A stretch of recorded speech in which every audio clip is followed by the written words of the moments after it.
Fargus, Bunce, and Bean. One fat, one short, one lean.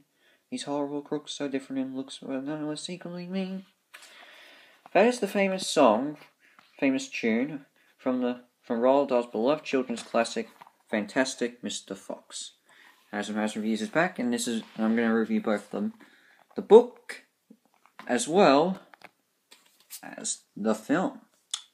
It's not a real DVD case. I got this actually from the newsagents once, but doesn't matter. They'll do a deal on kids' movies. Anyway, so this book was actually released at a time where Roald Dahl was mostly doing a lot of was actually mostly working on screenplays, because at the time he was trying to pay off some hefty medical bills from the terrible disasters that happened to his family in the 60s. But he did find his way to write two shorter novels for children, being The Magic Finger and Fantastic Mr. Fox. And I'm talking about this one. And let me just say this, I love this book. It's one of my favorites of all time. I can go back and read it whenever I want. It's the first book I actually read fully all the way through on my own. So, yeah, I've got this really passionate love for this. So what's the story? Mr. Fox lives in a wood with his wife and 4 kids, and always steals from the 3 farmers that live nearby, Bogus, Bunce, and Bean.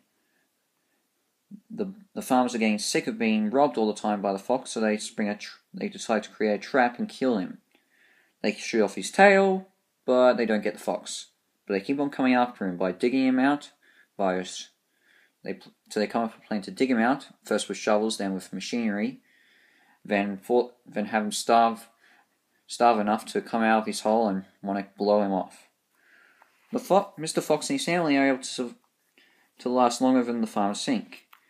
And at first, while they seem like all hope is lost, Mr. Fox comes up with a plan to save the day and to not only help his family, but also other animals who are trapped underneath him because of the havoc the farmers have caused on the wood. So, let me just start by saying this.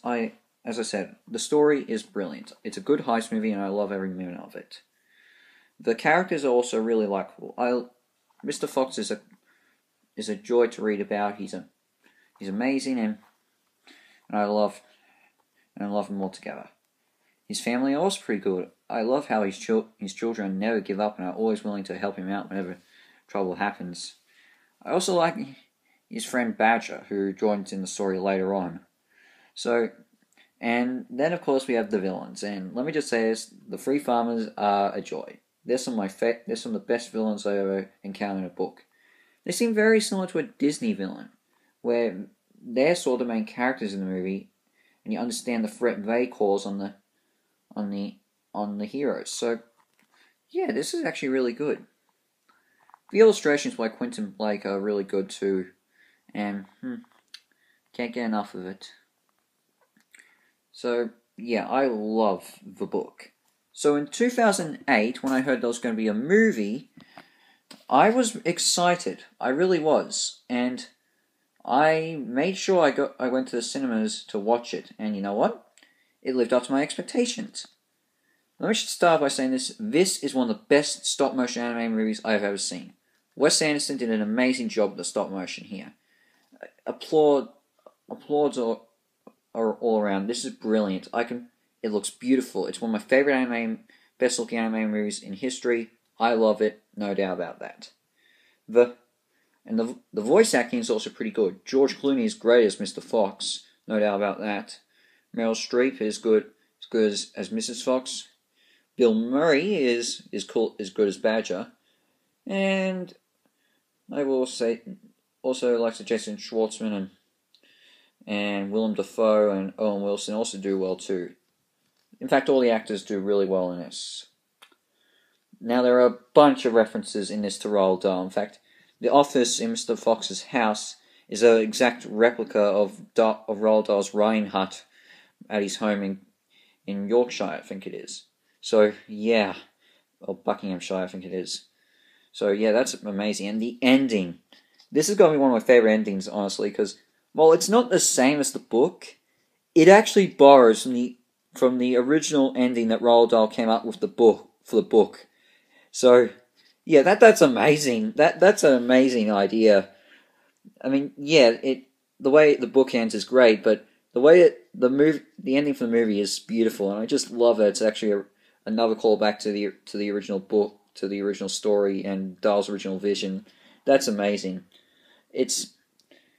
I can't describe it. It's actually a really good movie. So, do I have problems with it? Maybe I do. I'm not sure what I would say about that. I definitely will say there is the sort of, shall I say, misunderstanding. There are some argumentative moments that maybe I skip over, but I don't mind. It's still a good movie. One of the best anime movies I've ever seen, no doubt. So, yeah. Well, so what am I going to give it? Well, let me first off by saying, the book, 10 out of 10 has stars, no doubt about it. This is a children's classic. You should definitely check it out. Get it for your kids if you haven't got it. Read it to them. They'll love it. As for the movie, 9.5 out of 10 has stars. Almost a perfect score. But it's definitely right up there. It's definitely one of the best Roald Dahl adaptations I have ever seen. Second to Matilda, honestly. So, yeah. That's all I can say about those two. So, what's next for me? Well, it's back to video games again, but this time we're going to look at something special. We're doing a GameCube retrospective.